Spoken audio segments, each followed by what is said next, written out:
Saudações a todos, sou Marcos Areno, Babalaoi Calgundá. E este é o canal do YouTube associado ao blog, né? Um blog tradicional, um blog que tem textos, né? No qual você lê para aprender. Então esse blog é o www.urmilá-far.com.br. Se você gosta de ler, se você gosta de descer lá sua mente pelas palavras, viajar ali no que a gente propõe quando escreve, não deixe de ir no blog, tem textos bastante interessantes, alguns longos, alguns curtos, né? Médio, tem todo tipo de texto sobre muitos assuntos, acho que vale a pena ir lá. Ok? Bom, também tem, para quem gosta de ler, tem uns 3 livros na Amazon, 4. Olha lá, tem alguns assuntos verticais que vocês podem se interessar pelos assuntos, são muito bem feitos. Tudo bem, mas não é isso aqui, o objetivo daqui não é falar de textos e de vídeos.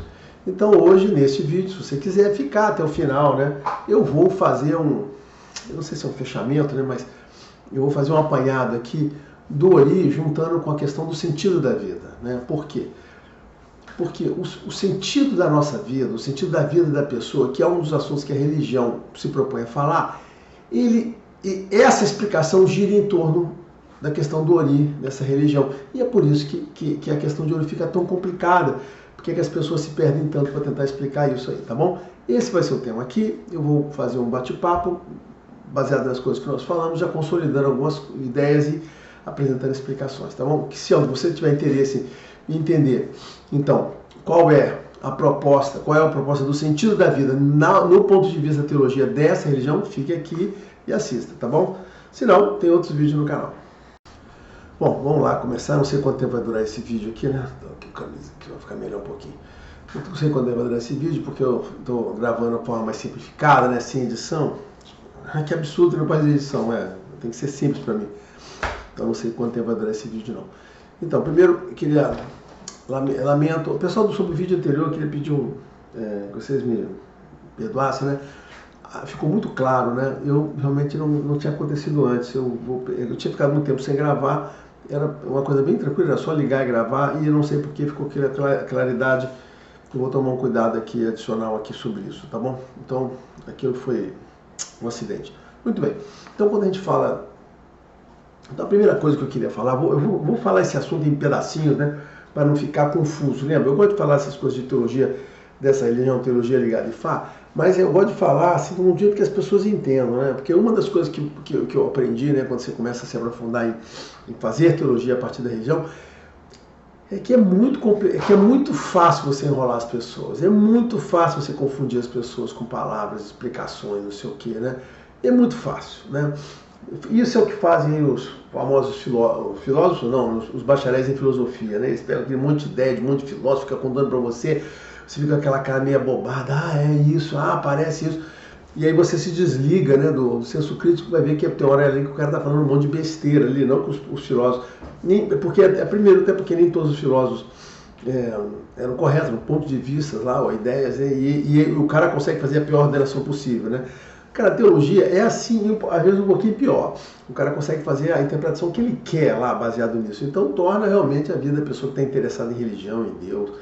Cara, muito difícil, muito, muito, muito difícil. Ainda mais se você não tem tanta capacidade assim de aprofundar no pensamento ali, entender o que o cara está falando, o que é muito comum, ou seja, é muito difícil para todo mundo, difícil para mim, difícil para todo mundo, você conseguir entender o cara pega um desvio lá, quando você viu, filho da puta, já me tirou do meu caminho aqui, tá me enganando.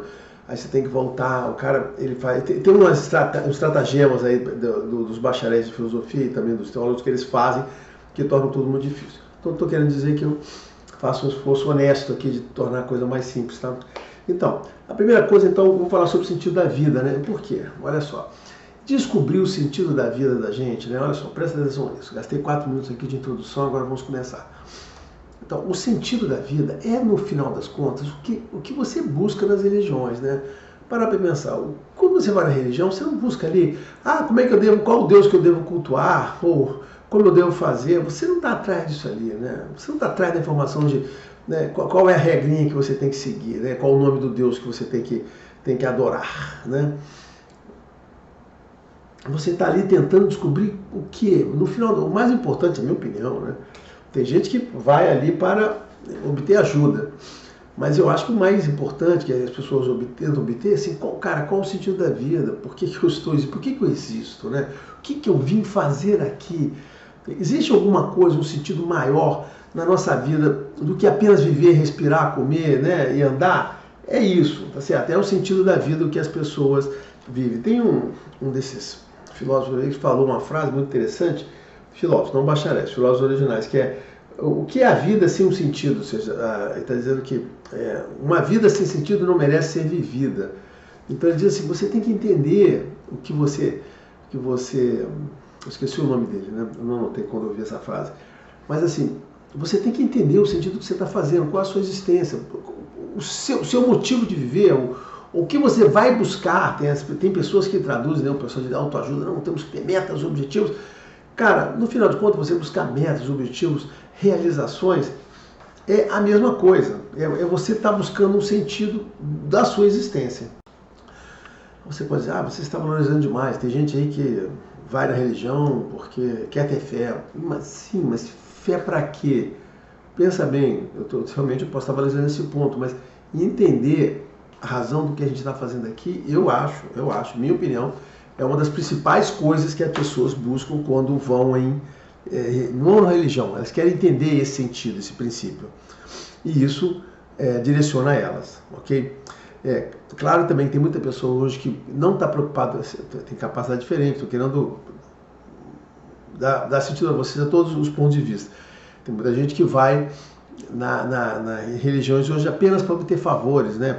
Promessas, intervenção do divino na sua vida, como se pudesse esperar isso. Mas elas vão isso porque elas são enganadas, né? Teólogos dizem que Deus está ali para torná-la próspera e feliz, que ela vai fazer isso, que ela pode contar com essa ajuda. As pessoas não contam a verdadeira base da teologia que está envolvida ali e a pessoa sai ali inventando, achando que não, agora não tem assim, eu vou buscar aqui a solução das coisas que eu não consigo resolver.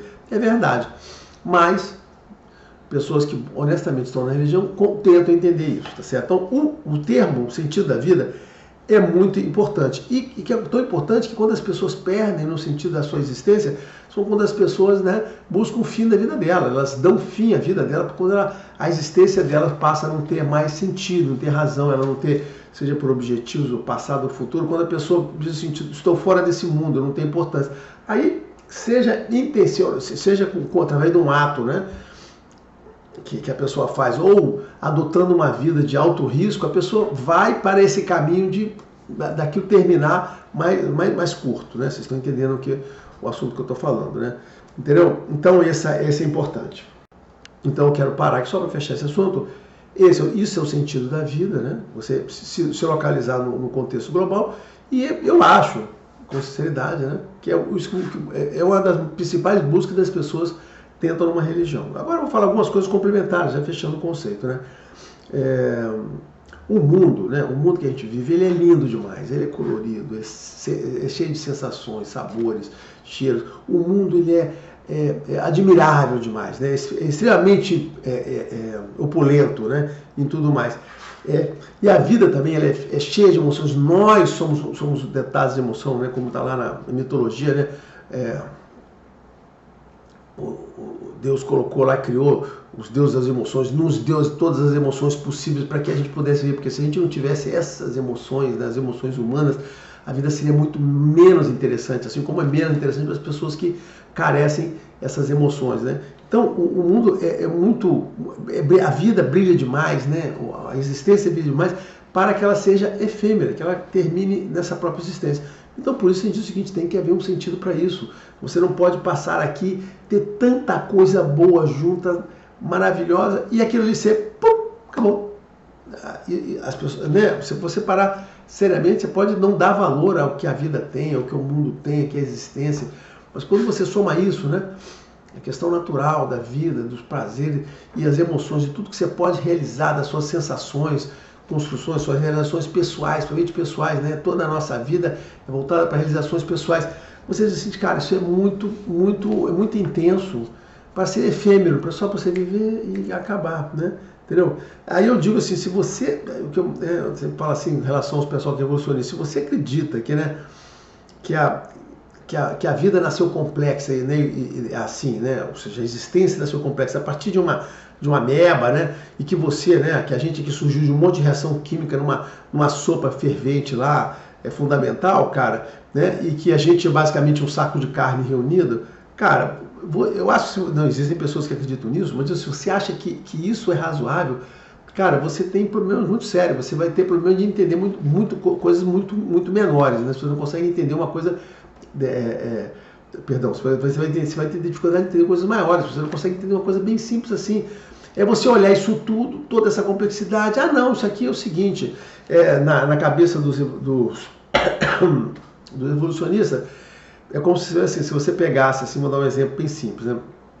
Se eu subisse um alto de uma escada de, sei lá, de 500 graus, aí você bota ali um monte de carne num saco e você joga aquele saco ali 1 bilhão de vezes, uma dessas vezes aí vai nascer o ser humano todo montadinho, porque é fruto do acaso. É isso, né? Mesma coisa, o pessoal fala do computador, olha, eles acham também que se você pegar um saco, encher ali de peça, componente, silício, ou coisa muito básica, e esse saco ficar rolando 500 vezes daquela escada, né? Numa daquelas vezes vai aparecer um PC, né? Um computador completo montado. Eles acham isso, cara. Eles acham isso, né? E aí eles falam isso e as pessoas, puxa, é mesmo, que legal, quer dizer que nós somos um trilhão de alternativas, que demoramos 1 quatrilhão de anos para aparecer. Porque foram muitas tentativas e uma delas que deu certo, mas teve muitas erradas. Eles falam isso e as pessoas, ai, que coisa impressionante, eu acredito nisso. Cara, gente, sério mesmo, se você faz parte, cara, desses... outra coisa que eles falam, assim, olha, eles dizem assim, se você pegar um macaco, botar ele na frente do computador escrevendo, nada, basicamente ele teclando ali, depois ele ficar ali, sei lá, 1 bilhão de anos, ele vai ter conseguido escrever um romance, né? Um romance complexo, tipo assim, vai escrever o Hamlet, porque uma das vezes a coincidência das letras terem deixado, é isso. Os evolucionistas querem que você acredite nisso, o macaco ali na frente do computador, 1 bilhão de vezes, 1 trilhão de vezes, aí não importa, ele sempre inventa um número muito grande que você não consegue imaginar, aí sai um grande romance, né? Sai o Tempo e o Vento, ou o Vento Levou, ou qualquer terra, né? Paz e Guerra, vai ser qualquer coisa lá, assim, por coincidência. É isso que eles querem. E as pessoas acreditam, tá certo? Eu sempre tenho uma pessoa que falou uma frase que assim, as pessoas que não acreditam em Deus são as preguiçosas. Que é muito mais preguiçoso você não acreditar em Deus. Ah, foi coincidência. Cara, é muito mais preguiçoso, se ilumina vários negócios. Mas é verdade, né? Mas porque eu falei isso tudo aqui, só para despertar vocês, e para falar também que a religião representa, né, na fase, o desconhecido. Você tem o segredo, o desconhecido, aquilo que nós não sabemos, está no campo da religião. E aquilo que nós já sabemos do mundo natural está no campo da ciência. Então essa é a divisão.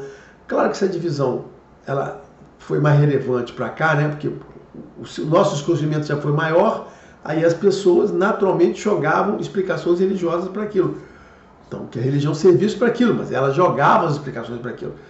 Agora que a ciência aumenta, você tem mais explicações naturais, então graças a Deus você para de inventar coisas que não deveria ter inventado, não é culpa da religião, é culpa das pessoas, e você deixa com a religião a parte do segredo, que a gente fica lá, né? Então a gente lida com isso, com o oculto, com o segredo, essa é a questão do sentido da vida, que esse cara daqui, né, assim como no passado pessoas usavam a religião para provar a ciência, as pessoas hoje querem usar a ciência para provar coisas que eles não sabem, que realmente está no domínio do oculto.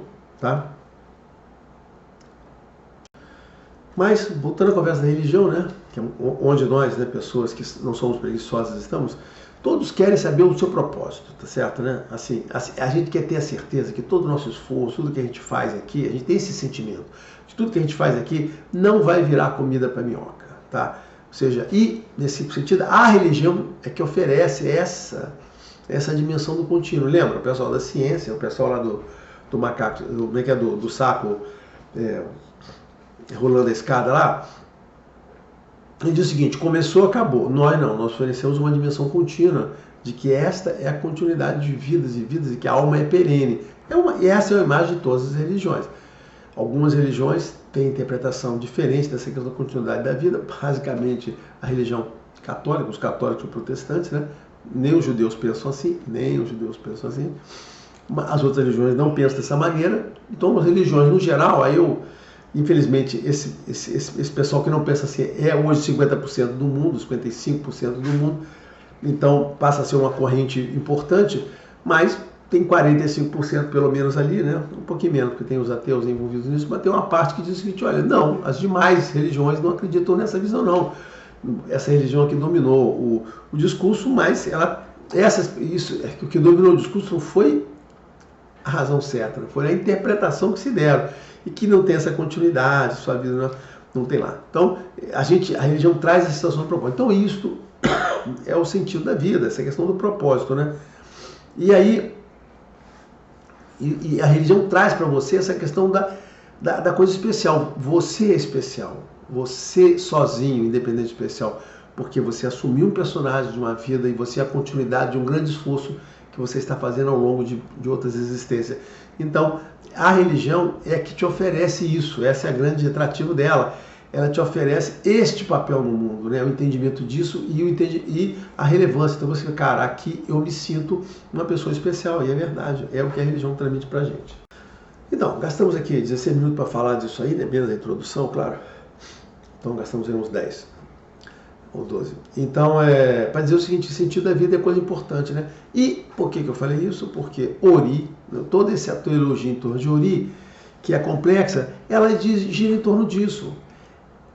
O conhecimento de tudo isso que está em volta de Ori, não se Ori em si, porque Ori em si é só uma coisa de expansão simples, envolve o entendimento disso, do sentido da vida, por que nós existimos. É a visão desta religião para esta questão do sentido da vida, tá? Então, por isso que esse assunto é complexo. E qual é o problema que a gente tem muito aqui, em qualquer lugar, né? É que as pessoas, às vezes, não percebem isso, teologicamente, e querem abordar a Ori como se fosse a questão da Ori como se fosse uma coisa isolada, como se fosse falar do Orixá A, B, C, D. Mas nessa religião, é óbvio que são dimensões diferentes. O Orixá é uma dimensão, o Ori é outra dimensão. E o conhecimento lá. E para você falar de Orixá, realmente a coisa está muito assim, está muito ligada àquele personagem criado, aquela manifestação de Deus ali, né? E as coisas em volta dele. Então você consegue falar de cada orixá ali de uma forma bem centralizada nele. Você pega ali, tem umas coisas em volta, pega ali, tem umas coisas em volta. Você consegue falar. Aí assim, tem gente que acha como se Ori fosse a mesma coisa. Não, vamos usar essa mesma lógica para Ori. Ori então está aqui, então vamos falar aqui das coisas em volta dele. Não, está tudo errado. Foi o que eu tentei demonstrar nesses N vídeos que eu fiz aí. Por isso que o assunto Ori é um assunto complexo. Tanta gente fala coisas diferentes. Porque realmente você pode falar muitas coisas diferentes, pessoas podem estar falando sobre partes diferentes. Porque Ori não é... Você não pode usar para Ori a mesma abordagem que você usa para falar de um orixá A, B, C, D, X, Y, Z. Ori é um assunto que se conecta com todo o sentido da religião. Ele tem muitas conexões. Né? Ali, a questão do Ori em si, né, que você pode resumir na cabeça física, que nem alguns idiotas resumem, cabeça espiritual, ali é um ponto, mas aquilo está ligado numa rede de conceitos e de amarrações que você tem que entender. Então foi isso que eu procurei, de uma forma não didática, mas assim, pelo menos em camadas, explicar para vocês de onde vem, né? Para poder explicar isso de forma didática, teria que fazer uma outra abordagem, né? Que é abordagem de curso, não abordagem de vídeos de 1 hora ou de meia hora de YouTube, tá certo, né? Tá lá, né? Tá certo? Então os erros nessas abordagens são essas pessoas que olham isolado e começam a falar daquele assunto e às vezes ele fica criando teologia ali, criando explicações sem se preocupar que tem toda uma religião em volta. Esse é um problema também, gente. Cara, você tem que primeiro entender a questão da teologia da religião. Aí, para quando você falar alguma coisa, você tem que falar alguma coisa que esteja conectado com aquela ali. Você não pode falar uma coisa completamente sem razoável. Que foram as críticas que eu faço, quem já viu os meus vídeos de Ebiorum, sobre algumas teses recentes que surgiram de Ebiorum, né, e Abiku, que são completamente idiotas, com coisas absurdas, coisa de retardado, né? Que a pessoa que falou aquilo não percebe que ele está falando uma bobagem, uma besteira, que aquilo não tem nenhuma conexão com o resto da religião que está em volta daquilo. Aquilo ali, o cara criou uma pérola preta lá, uma pérola podre, né? Que tem que basicamente ser jogada fora, que não faz parte para nada, entendeu?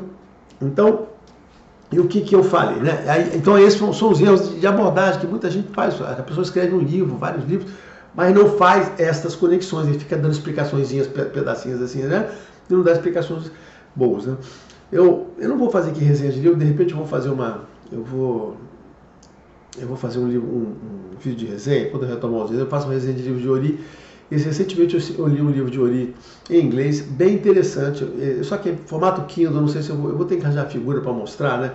Eu vou imprimir a página lá da capa, pelo menos eu mostro a capa, né, para quem se interessar, né, para não ter que fazer edição aqui, eu mostro a capinha impressa. Que é bem interessante, vale a pena, contribui com o assunto, tem coisas que são legais. Mas, então, o que o Ori mostra? Então, aí eu falei assim, por que é bom? Aonde eu quero chegar? Eu falei para você o sentido da vida, falei que o conceito em torno de Ori, tá, em torno disso, falei de erros agora que as pessoas cometem ao analisar essa questão, e aonde eu quero chegar nessa conversa aqui? O que eu quero chegar nessa conversa é que o que a gente mostrou, né? Quando a gente aborda, como eu abordei nesses últimos vídeos, assim, o que a gente entende? Que, primeiro, quando a gente fala de Ori, a gente entende algumas mensagens no que diz respeito ao sentido da vida.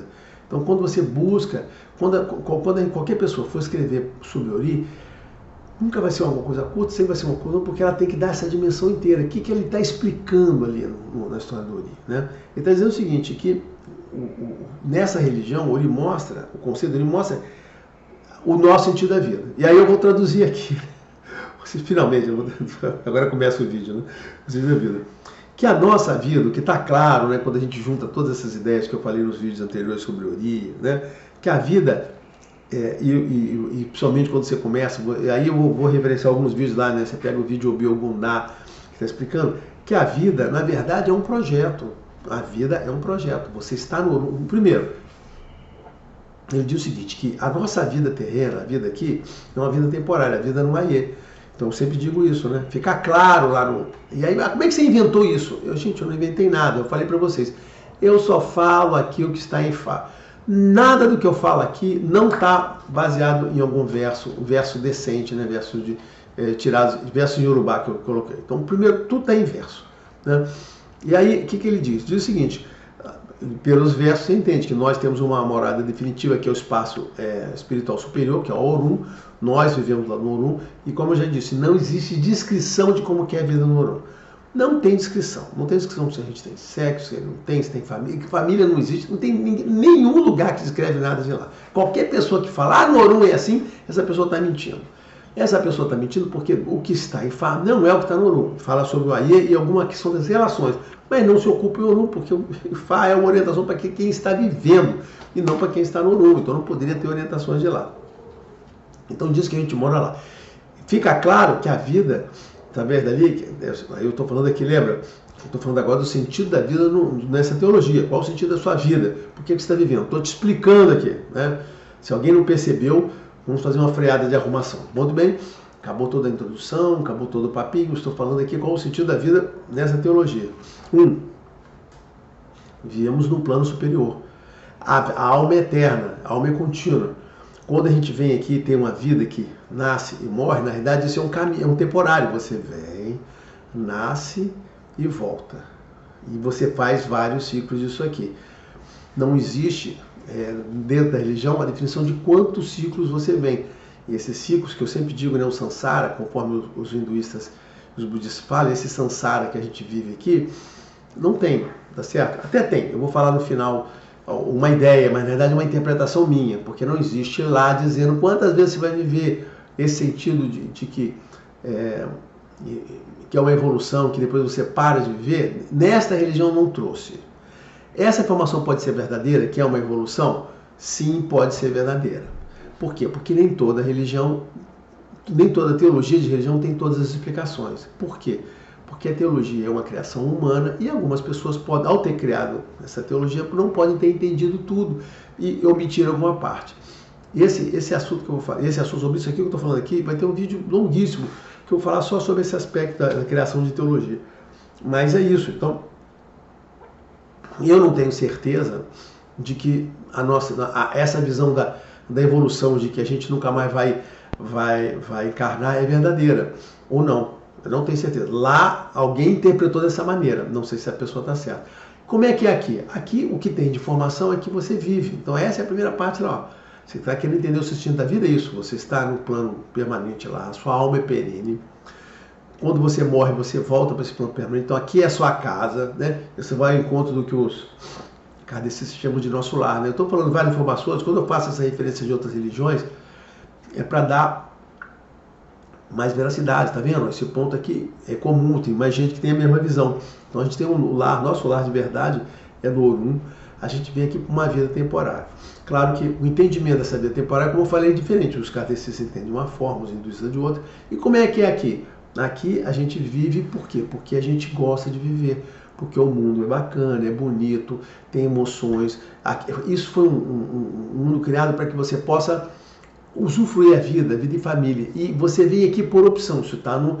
E eu estou dizendo na minha cabeça, não, está no Obiogundá. Os amigos se juntaram, vamos nascer, beleza. Aí se planejaram, foram para Ifá, fizeram planos, não sei o quê. Existe uma preparação. O AFAUP, ele vai primeiro no Milagre, ele dá orientações para ele. Essas preparações induzem a um sucesso melhor ou pior aqui. Também, como eu já falei, por causa de outros odus que têm informação, tem pessoas que vêm... Só um momento. Eu estou quase ficando bom da minha... Virose bravo, estou pegando, acabei pegando também. Então faz parte da preparação, e sim, existem pessoas que podem ter nascido sem essas preparações, ela nasce assim, vou arriscar minha sorte, é verdade. Por isso tem pessoas desligadas que fazem, isso é o legal que eu trago explicações que mostram coisas da vida real. A teoria que eu trago se confirma na prática. Tem pessoas que vivem a vida assim, tá bom, vão andando, porque aquelas pessoas não nasceram com o objetivo, não vieram com o plano, elas vieram assim, vou levando a minha vida. Aí tem as explicações, por que a gente vive? Porque a gente gosta de viver aqui em família, ou seja, esta vida aqui deve trazer emoções, deve trazer relação para você viver. A vida é em família? Sim, a vida é em família, mas tem pessoas, mas eu tenho lá, não gosto da minha família, eu odeio aquelas pessoas. Sim, mas existem muitas almas que são colocadas dentro de linhagens porque elas cometeram erros em outras vidas e às vezes elas são inseridas dentro de uma linhagem que não pertence a elas. Né? Isso também já vi na prática, existem versos que falam sobre isso, já vi situações da vida real que colocou aquilo, pessoas que são colocadas em família e aí eles têm que ser recebidos. Eu falo para essas pessoas, olha, trate muito bem essa criança, é uma alma nova que está vindo aqui para essa linhagem, ela foi... Aí tem uma história do passado dela, aconteceu x coisa, ela precisa ser melhor tratada aqui para poder tirar essas nódoas da alma dela, dos sentimentos dela. Então isso é uma coisa muito bonita que está envolvida, inclusive na parte de Biorum, é lindo, né? Essa parte que eu falei do vídeo, eu me emociono muito com isso, mas aquilo ali é o verdadeiro. Para quem não entende que o Biorum é aquilo, a reinserção das almas que ficam no Biorum na sociedade, na vida normal, é uma das coisas mais lindas que tem, é um sentido mais bonito, né? A família que recebe aquela alma, na verdade, ela é abençoada, ela ganha uma missão divina de Deus para fazer aquilo. Não existe punição, não existe nada contra ela. Mas sim, podem existir outras situações lá que eu explico lá no vídeo. Mas então, eu sei, então estou falando aqui, tá vendo? A gente começa a falar aqui, tem muita amarração. Esse é o sentido da vida, vamos morrer lá. Então, a vida, então fica claro no verso, e não é minha opinião, é o verso, que a vida é opção, não é falta de opção. Você não é jogado aqui para ser punido. Tem religiões, tem teologias que falam sobre isso. Você não é jogado para cima. Esse não é o sentido da vida. Você viu que queremos viver. Você viu, inclusive é o seguinte, você escolhe um personagem, você vai lá lembra que história, você vai no mercado, pega isso, pega aquilo, pega o seu caráter, personalidade, e aí o caráter vai se desenvolver aqui. E aí você vai criar aquele personagem que vai ser com seus objetivos, com suas metas, no do mar, e vai lhe dar o axé e o orixá para quê? Para aqueles seus objetivos que você traçou junto com ele. Então nessa religião, a teologia entende assim, olha, quando você viver, você vai a Deus e pede, Deus, eu quero que essa vida seja isso, eu quero realizar isso, e Deus, ótimo, eu quero que você tenha sucesso, que você seja feliz. Essas são as palavras de Deus para ele. Quero que você seja feliz. E Deus vai dar todo o suporte para ele, através do que? Dando o axé que ele precisa, as virtudes que ele precisa, o orixá que ele vai estar ligado e o anjo da guarda, que a gente chama de Ori, que é um dos primeiros significados da palavra Ori, que é o tal do anjo da guarda, cuja a finalidade, de acordo com como eu expliquei nos versos que eu li lá, é cuidar do seu destino, e não cuidar, apesar de que ele também cuida individualmente, mas não é ele que intervém aqui. A intervenção no mundo real é uma outra camada, a camada dos orixás. São os orixás que são as manifestações de Deus que intervêm no mundo, não é o Ori. Tanto que eu já expliquei que não existe verso que mostra o Ori vindo aqui fazer nada para você. Você faz coisas para o Ori, que está aqui no Orum, mas quem intervém, a intervenção, as liturgias são baseadas em quê? Baseadas em orixá. Então, fica claro que a vida não é um acidente, não é um crime. O Ludumare não mandou, né, Deus, o Deus Supremo, não mandou a você aqui para sofrer, né? Pelo contrário, mandou você para se realizar. E ele te dá todas as condições. Você discute com ele assim, sim, você vai ter isso que você pediu. Claro que o mundo foi construído, inclusive por ele, com todas as coisas para ficar bastante interessante. Então existe o mal aqui e o mal aqui. Existem dois tipos de mal, né? Então, só para fechar, antes de falar do mal, o mal é um assunto sempre muito interessante na religião, né? Todas essas coisas que a gente recebe, eu vou falar em outro sentido do Ori, um sentido, todas essas que a gente recebe do Ludumare, que esse axé, os orixás, né? essa nosso passado, tudo isso é como se fosse uma cabaça espiritual, que se resume o quê? Aí eu chamo de Ori. Então, Ori é essa cabaça espiritual que você recebe e que você vai ter que trazer. Então, o Ori não é a sua cabeça física, né? Eu já falei, é uma bobagem. A pessoa que escreve em livro, dizendo que Oxalá faz seres humanos sem cabeça e que o Oxalá é que bota a cabeça no ser humano, cara, a pessoa basicamente ela não conhece o Urubá e não sabe ler inglês, porque ela não pegou os versos lá. É só pegar o verso do Abimbolá, naquele livrinho dos dizeres da Unesco, está lá, você vai ler Obeogundá, você vai ler, e lá no verso do Obeogundá vai estar escrito, que eu li aqui, como foi a formação. Assim, o Ori é uma cabaça espiritual, né? Uma coisa espiritual que você recebe, que é feito o quê? Aquilo ali, o que ele é? O Ori é uma cabaça espiritual que ele é adequada aos seus objetivos, né? E a junção de Ajalá é mais uma etapa ali, são todas explicações hipotéticas, né? Que é feito para você poder preservar isso que você ganhou. Por quê? Porque a vinda para o nascimento, ela tem percalço e você pode perder isso aquilo ali. E aí eu fiz a explicação de quando chega o que é o Odu de nascimento. Não, o Odu de nascimento não é o que você recebeu. Ali dentro não tem Odu. O Odu é o contrário. É como se fosse a imagem no espelho. Quando você projeta aquilo que você recebeu, o Odu traduz o que está ali. Entendeu? Então assim, olha a coisa importante. O Odu é a tradução do que você recebeu. A tradução aproximada. Porque o que você recebeu é muito mais complexo. O Odu não define o que você recebeu. Você precisa de entendimento, assim, ele aproximadamente reflete aquilo que você tem lá. Então essa é a parte do sentido da vida. E por que toda essa conversa é importante?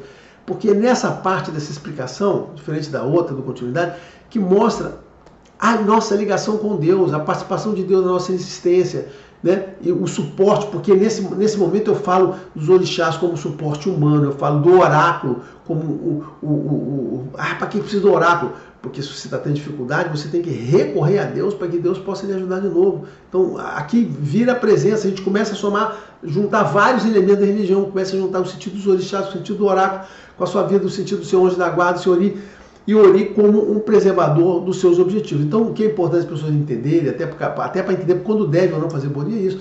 Cara, o objetivo do Ori é preservar você nos objetivos que você traçou, né? E aí eu não posso deixar de referenciar aquele verso do, se não me engano, tem o Oxemeji, né? Oxemeji, que está lá, que diz que quando o discípulo de Orumilá vai reclamando do mar, olha, as coisas não estão funcionando comigo. E aí o Orumilá fala, olha, Deus, eu faço o que eu possível, dentro do meu alcance, tudo que eu posso. Porém, o destino que essa pessoa escolheu para ele não está ajudando, não está possibilitando que os meus esforços tenham resultado. Aí você vê que o destino que você chega lá influencia muito mais sua vida aqui e que não há reboque que vai resolver se o seu destino não for aquele. Tá certo? Assim, um dos componentes importantes da vida é a questão de esquecer. Lembra que eu falei quando você tem a história de Lenini que tem em Irossumeji, né? Que você esquece tudo, você começa a vida zerada. Aí você, mas que absurdo, isso é uma explicação boba? Não, é uma explicação importante, porque se você não começasse com a sua vida zerada, essa vida nunca seria nova, seria sempre uma quantidade de vidas anteriores, e não é verdade. Deus lhe dá a opção de cada vida ser uma vida única, nova. Você escolhe o personagem, o seu objetivo que você vai estar aqui. Você não tem continuações de coisas anteriores, não tem frustrações anteriores. Você não precisa viver nessa vida com os erros da vida anterior. É nisso que é essa religião. É nisso que essa religião distingue, por exemplo, das visões dos kardecistas, que acham que a sua vida é a continuidade da anterior e você carrega todos os erros e punições e os karmas lá. Esse conceito de karma e dharma que os kardecistas assumiram aqui não é o mesmo conceito karma e dharma dos indianos. Lá tem um conceito mais elevado, muito mais explicativo, mais bonito. Esse conceito de karma, dharma e samsara, a gente encontra aqui nas coisas que as ações que você quer fazer, como os objetivos, tá certo? Algumas coisas que você traz para você poder realizar, né? Um destino que o Lodumare lhe dá, o karma, né? Ou seja, a Lengba, né? A lenha que vai se transformar no Ayamó, né? Que é o seu destino a ser realizado. Então você tem a parte que você carrega realmente de tudo que você tem, mas isso tem créditos e débitos. Né? Essa é uma conta que carrega as duas coisas. Então essa visão que os kardecistas desenvolveram por conta visão humana. Ninguém vai dizer aqui que não, os caras fizeram isso, mas isso foi Deus que falou para ele. Mentira. Ele pode ter, primeiro, isso é o que ele diz. Segundo, ele pode ter entendido tudo errado, tá certo, né? Eu tô falando, eu vou ter um vídeo que eu vou falar sobre isso. Vai ser um vídeo longo. Quem tiver paciência veja, mas eu acho importante para vocês entenderem essa questão. Existe muita visão errada. Claramente a pessoa não percebeu. Por quê? Porque isso aqui se materializou numa coisa ruim na vida das pessoas.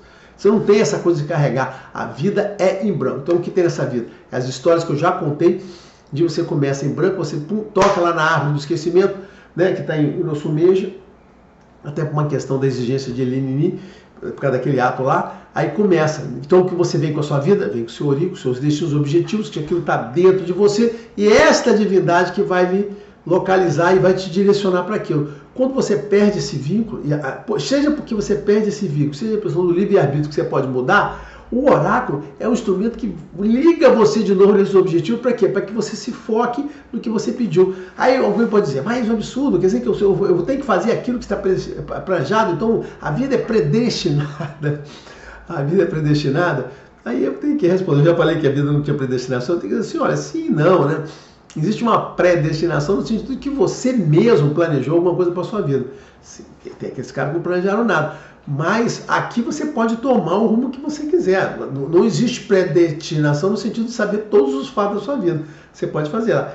E o que acontece é que você tem essa divindade ali que está ali para guiar você no que você combinou antes. Olha só, você planejou alguma coisa antes, você preparou em um nível de ciência muito superior. Você vai aqui. Chega aqui, você toma outro rumo. Pode tomar. Claro que a sua vida será mais difícil, você tem menos instrumentos, mas nada lhe impede de mudar os seus rumos ou tomar outros rumos que ficam aqui.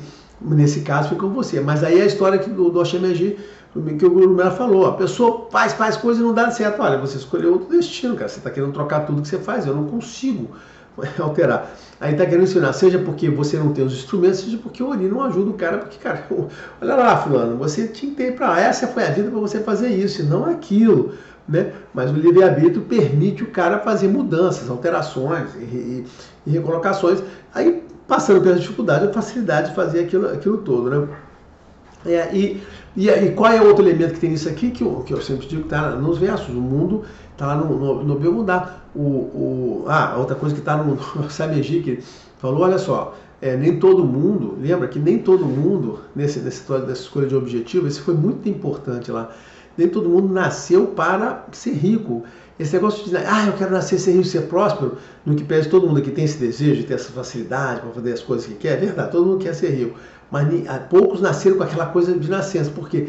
Porque a gente nasceu, na verdade, para brigar, para lutar. Né? Alguns nasceram para não ter tanta luta assim, mas a maior parte das pessoas nasceu para lutar, somos lutadores. Nesse ponto, né, eu falo que existem várias conexões dessa religião com mitos da filosofia e tal, outros mitos de outras religiões. Aqui é muito, essa história que eu estou reparando de Ori, reflete muito o mito de Sísifo. Né? Se vocês quiserem conhecer lá a mitologia, procure o mito de Sísifo. E o mito de Sísifo é muito interessante, né?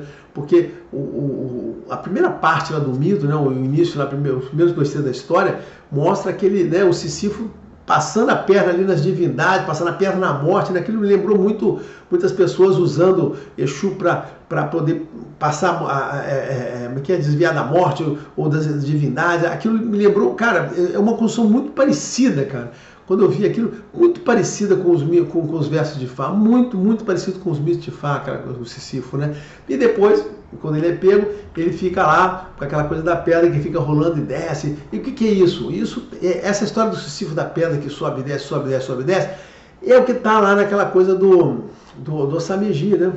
eu não lembro se foi o Samegil ou o Chamegil, esquecendo lá, o Turopon, tem 3 que falam lá, que a coisa de você rolar a pedra e voltar, sim, é aquilo, nós estamos aqui para lutar pelas nossas metas, objetivos, e se cair vamos fazer tudo de novo.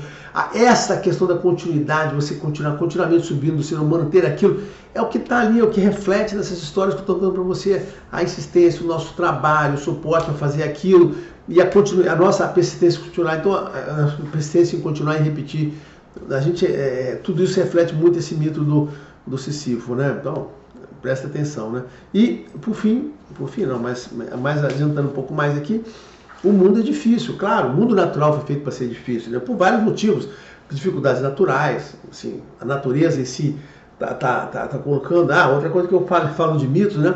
Que eu sempre digo que a visão de Deus nessa religião é igual à visão do Deus do Spinoza, é igual à visão do Deus dos hinduístas, principalmente dos budistas. É aquele Deus que controla toda a natureza, né? A gente não tem o Deus pessoal dos cristãos, dos judeus, né? Que acha que Deus está ali só para cuidar deles. Nós não temos essa visão. Deus é que cuida do mundo, do universo, da natureza. Então, tudo isso aqui é a manifestação de Olodumare. Isso está explicitamente nessa religião. O Olodumare é quem controla tudo, não existe. Os orixás são manifestações para tomar conta de nós. Então, essa é a continuidade de tudo lá, né? Que é a história do Deus do Spinoza. Spinoza que é um Deus natural. O Olodumare é um Deus natural. As pessoas têm que... quem conhece só a teologia católica fica tendo essas ideias idiotas. Eu queria aquele Deus daquele tipo A e não tipo B. Cara, eu lamento muito, né? Então o mundo é difícil. E aí, no que você vai encontrar no mundo, né? Deus coloca algumas dificuldades, facilidade. O orixá e o oráculo de algum, essas são as dificuldades de Deus. Mas no final das contas tem Enian, que é a maldade humana. Uma das coisas que permeia o mundo é a maldade criada pelos homens, que está no livre-arbítrio. Eu ia lembrar, estava lembrando ontem, comentar que a maldade humana, né, nos mitos de Fá, ela se reflete muito, né, com os outros babalaôs. É sempre assim, né? Sempre um babalaô, ele tem uma alma nobre, sentimentos, ações nobres, e aí tem outros babalaôs que tramam contra ele, fazem armadilhas, querem a morte dele por inveja, né? Ou por outros sentimentos ruins. Então, olha que interessante, nos mitos de Fá, eu sempre falo isso, os mitos de Fá são fechados dentro dele mesmo. Não tem aquela questão de um montão de orixá. O mito de Fá cuida dos personagens de Fá. Então você sempre tem assim, o babalaô, que é do mito principal, que é o cara que tem o negócio, e os inimigos dele, que às vezes são os próprios babalaôs, com inveja, que mostra ali o sentimento humano que está lá. Estou falando dos mitos de Fá, cara, são muito complexos, cara. Não é uma coisa fácil das pessoas conseguirem entender, não. E aí o mal, né, nesse sentido, o mal é como se fosse o erro na Matrix. Quem viu aquele filme Matrix, né, os originais, os 3 primeiros, principalmente o primeiro, né, vai entender que a matriz é uma equação matemática que tem um erro. O erro lá era o Neo, né? O mal, no sentido aqui, o mal é o erro dessa equação, essas coisas acontecem, mas aqui, cara, tem o mal aqui. E o mal, existe o mal teológico, que é representado pelo Jogum Adya, mas na realidade são provações que Deus coloca aqui como parte desse processo de samsara, de construção de você como personalidade, como alma, né?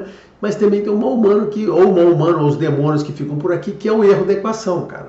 Né? Os humanos perdidos, os fantasmas, os demônios. Isso é o erro da equação. O modelo permite que isso exista e tem um AI. Aí para poder contornar isso, tem um AI aqui, tem instrumentos no AI para poder administrar essas coisas. Então Deus teve que inserir mais coisas nessa equação para poder anular esses componentes que saem errados aqui, né? Assim, eu como engenheiro estou dando essa explicação para você, né? E por que essa história do mal e do bem e da Adya, né, que eu já expliquei, nos colocando? Porque o que aí vai a parte principal, a última parte que eu quero falar. Tudo que Deus espera de você, da gente aqui, é o Iuá, é o bom caráter. Deus espera apenas o nosso bom caráter, né? É isso, né? Então, quando existe o bom caráter, quando existe isso, né, você vai ser você vai ser agraciado com as bênçãos de Deus. E aí, Deus, outra coisa também, que além de ser agraciado, é o seguinte, tem uma missão que a interpretação da teologia Deus não exige, no Olodumare não exige adoração, não existe adoração a Deus nessa religião. Vou dizer para você também que eu vou fazer um vídeo só sobre isso depois, não existe adoração a orixá, os orixás não são adorados, não existe nem imagens de orixá, gente, não existe nem imagem de orixá. Então, não existe adoração a Deus nessa religião, Deus não exige adoração. tá? E nesse ponto, ela do mar é igual Brahma. A Brahma lá dos indianos também, a manifestação Brahma de Deus lá, também não exige adoração. As pessoas se preocupam com outras divindades lá, que elas cultuam. Como aqui, a gente cultua relação com algumas divindades, porque a gente precisa dela. Mas Deus superior não exige adoração, como é o correto. Gente, um Deus superior, um Deus supremo, não pode necessitar de ser adorado, se ninguém rezar para ele. Ele não tem essa necessidade. Ele não precisa exigir essas pessoas. Ele já dá as condições para que todo mundo faça, né? Então essa visão nós não temos, que é a mesma que a gente compartilha com outras religiões, é a religião que os cristãos, aí, que os católicos têm, que é completamente errada. Porque na nossa visão dessa religião, existe você só precisa ser salvo de você mesmo. A gente não precisa ser salvo. A gente não nasce em pecado. Por que Deus não coloca ali o Iuá, essas coisas todas para nos suportar, os orixás para nos ajudar, essas orientações e tal, oráculo, para quê? Para você ser salvo da sua autonomia, de ser salvo de si mesmo, para que você não caia ali no erro da equação e fique na parte errada. É nisso que coloca ali para suportar. Você é salvo de você mesmo. Então por isso que a gente diz, que eu já falei outro dia, o seguinte: não existe uma diferença entre uma pessoa religiosa que crê e um ateu. Ambos. Se o ateu tiver um bom caráter, tiver o Iuá, Parará, for uma pessoa generosa, gentil, honrada, não for gananciosa, não for avarenta, ou seja, a pessoa que distribui aquilo ali, o que vai acontecer no final da vida dela? Ela vai terminar a vida bem, vai voltar por um, porque todos voltaremos por um, e essa pessoa será julgada por Deus pela sua vida, pelas qualidades, pela forma como essa pessoa fez a vida, assim como qualquer outra pessoa. Não faz diferença. Deus não está exigindo de nós, nessa visão assim, no que pesa ser religioso, acreditar em Deus, está transmitindo para vocês, eu digo assim, não, Deus não exige isso de ninguém. Ninguém tem que submeter a nada, tá certo? Não existe submissão. Você faz se você achar que isso é um bom caminho, é uma boa orientação, e é verdade, te dá ajuda, mas se você quiser viver da sua forma, da vida da sua forma que quiser, isso não vai lhe atrapalhar, que é a visão diferente de outras religiões. E aí, para finalizar essa conversa longa, estou falando do sentido da vida nessa religião, que eu fico repetindo coisas que eu vivo repetindo aqui, né? Qual é o grande sentido, né? O que você busca com essa vida? Aí, tá vendo? Algum podia pensar, não vai te falar o que a gente busca. Olha só, o que a gente busca nessa vida, pelo menos o que está na religião, que está nos versos de Fá, eu vou dizer para você, o que está nos versos de Fá, tá certo? Honra. É isto que a Ifá diz que você deve buscar. Essa é a meta das pessoas, honra. Esse é o valor principal. Você deve ser honrado, você deve sair daqui com as pessoas que ficaram admirando você, você deve sair daqui com as pessoas, você no Orum e as pessoas aqui, lembrando de você e pedindo a sua ajuda. Então, a gente vive pela honra, para atingir esta honra. Um dos objetivos principais da vida é você ser um Egungun. Isso está, de novo, está nos versos. Você quer ser por quê? O Egungun é aquele ancestre que tem uma grande importância, relevância, que influencia todas as pessoas, que cuida da família, que cuida da vila, da sociedade, em volta dele, né, dos amigos. Então, sim, é honra. Então, o que a gente busca? Honra. É isso que está em Fá. Esta é a grande busca. E é isso que a gente carrega dessa vida. De tudo que a gente realiza, o que a gente leva para o Orum? A honra. A honra, que é a forma como as outras pessoas veem você. Né? Aí, neste ponto, por causa desse motivo, que eu estava falando isso aqui para você, que eu sou obrigado a também dar um pouco de sentido daquilo do pessoal do Sansara, que diz que o objetivo, né, da gente é alcançar. Lembra quando lá os hinduístas falam que você alcança um objetivo de vida maior, e que você vai, depois você não vai querer viver mais, um nível superior. Eles interpretam dessa maneira, que você vai alcançando níveis espirituais grandes, até que você não precisa mais viver antes de lá, tá certo? Eles têm essa visão. E aqui nós não temos essa visão dessa maneira, não existe essa visão dessa escadinha evolução. Tem mais ou menos, essa escadinha aí presente, eu vou falar porque alguns anos atrás, eu falava que não tinha nada disso, não existe karma, não existe evolução, você vive por viver. Hoje, baseado no que eu vejo em Fá, nos versos, eu não posso dizer dessa maneira. Eu tenho que reconhecer você que eu encontro as referências de uma evolução contínua. Sim. Por quê? Porque o Otuá-Meji, já falei isso aqui, o Otuá-Meji existe essa referência do que você vai atingindo, e Ka-Meji, que é a pessoa que está nesse ponto, né, do Ika, depois vai para o Turopon, depois vai para o Ika-Otuá, né, na verdade é porque são os dois que os Odus que fecham lá para fechar os dois, o Eku, né? Então assim, ele o principal é a sombra, né? Então, Icá é atuação, manifestação complementar, que diz isso, das coisas que você leva, né? Você é o cara de Icá que se prepara para ser um Otuá, né? Um profeta, e volta lá, e ecoa a questão do tudo que você traz porque você ganhou antes lá. E aí, juntando essa visão que eu já tinha falado para vocês, tem essa questão da busca da honra. Então, se você está buscando a honra, ser elevado, você ser lembrado, você ser cultuado, junto com outro aspecto, né, que pessoas ancestrais podem se transformar em divindade, serem cultuados. Aí, tirando a parte, tem um montão tem alguns filósofos aí que falam sobre esse fenômeno de divinização baseado em características humanas. É verdade, eles têm razão, mas eles, assim, têm um entendimento torto aí. Um dia a gente fala sobre isso, mas não importa agora. Mas é isso, a busca nossa aqui. Então, como nessa religião, as pessoas dizem que a busca é a honra, você atingir esse nível de, não só a honra, você ter, a busca é Otuá, né? Você ser aquela pessoa que ser o preferido de Deus, seu profeta de Deus, aquela pessoa que vive, que é importante que está em Otuá, não posso deixar de falar de Otuá, né? Que representa aquela pessoa que atingiu um nível tal de evolução que ele está acima, está em Oquê, na montanha, né? Os inimigos estão em volta, ele é aquela pessoa que passa pelos inimigos, incúlume, ele não será afetado e nem fará nada com as pessoas que estão em volta dele, ele não faz nada para atingir ninguém, né? Otuá, aquele que está acima, que recebe as bênçãos de Deus pela característica. O Otuá é o Jó, né, lá da Bíblia, né? É o cara que está acima e que preserva aquela relação com Deus, né? Sendo que o Icá é o que está quase chegando lá, mas ainda pode ser aquele anjo vingador, né? Mas esse é o Otuá. Então tem essa figura do Otuá e a questão da preservação da honra ligado ao Egungun, aí você ser um ancestro esse negócio. Então, juntando essa figura dessas duas coisas, eu não posso dizer que não existe uma busca, um processo de evolução e que não existe uma busca da honra. Quando eu falo para vocês que sim, de acordo com o Ifá, a coisa mais importante que está lá nos versos, em todos os versos, gente, assim, não é muito, a busca da honra, a honra, você ser honra, essa é a coisa mais importante que a pessoa tem que atingir. Sim, eu tenho que dar razão que o Sansara pode ser também uma evolução, que está buscando essa questão espiritual. Você vai chegar num ponto que você vai ser aquela pessoa que já está acima, você atingiu tudo. Então pode ser de fato, né?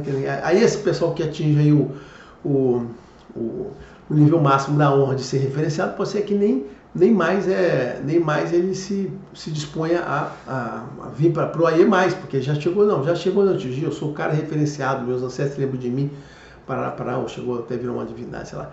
Entendeu? Então tem essa coisa, né? Então era a última coisa que eu queria dar como referência para as pessoas que né? Eu queria lembrar, né? As pessoas acham que isso aqui é uma religião de africanos, uma religião de gente inculta ou animista. Olha só, né? Essa acusação de ser uma religião animista, tem muita gente que caracteriza as pessoas que tratam essa religião, a teologia de Ifá, né? O Yorubá, como uma religião animista, são completamente ignorantes. As pessoas, se elas são acadêmicas ou se elas têm algum nível de erudição e elas repetem isso, eu diria para você o seguinte, cara, você morre, nasce de novo e começa outra vida, porque essa você perdeu.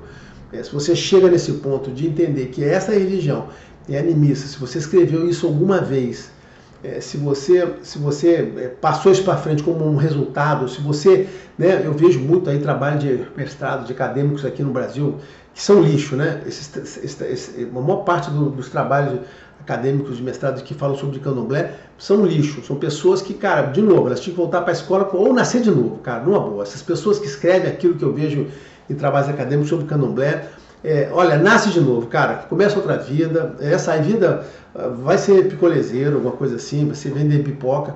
Cara, no seu trabalho é outra coisa, vai ser marceneiro, escolhe algum trabalho manual, você deve ser bom para trabalho manual, mas você não é bom para fazer trabalho de texto intelectual não, cara. Eu vejo muita gente sem nenhuma capacidade escrevendo besteira, bobagem.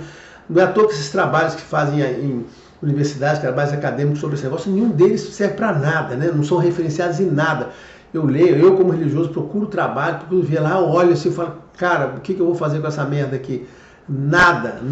As pessoas, então, pessoas que acham, que associam, são pessoas idiotas, elas se aprendem um aspecto pequeno, não entenderem o contexto todo, né? Porque você, para você falar de alguma coisa, você tem que passar ali anos entendendo, existe um processo de elaboração, você entender os motivos, não sei o que, falar, defender. Aí, assim, agora eu estou em condições de falar sobre essa coisa. Aí você chega e apresenta. Então, as pessoas que falam sobre isso, né, da religião, sem essa compreensão da dimensão, né, da ligação dessa região com conceitos filosóficos, né, profundos, como tem mesmo. Cada vez que eu vejo um cara de filosofia falando um conceito, eu falei, caraca, isso tem lá, isso aqui tem lá. Eu fico fazendo dezenas de amarração. Não dá, né? Um dia tem que organizar para falar. De vez em quando eu vou pensando uma dessas coisas aqui para falar para vocês, olha, isso aqui é o mesmo conceito do fulano, o mesmo conceito do psicrano, entendeu? Mas não dá para ficar aqui o tempo todo falando sobre isso, ninguém vai entender nada, né? Nem eu consigo parar para lembrar todas as referências, né? Não quer dizer que eu esteja omitindo nada não, que a gente, às vezes, nem consegue lembrar.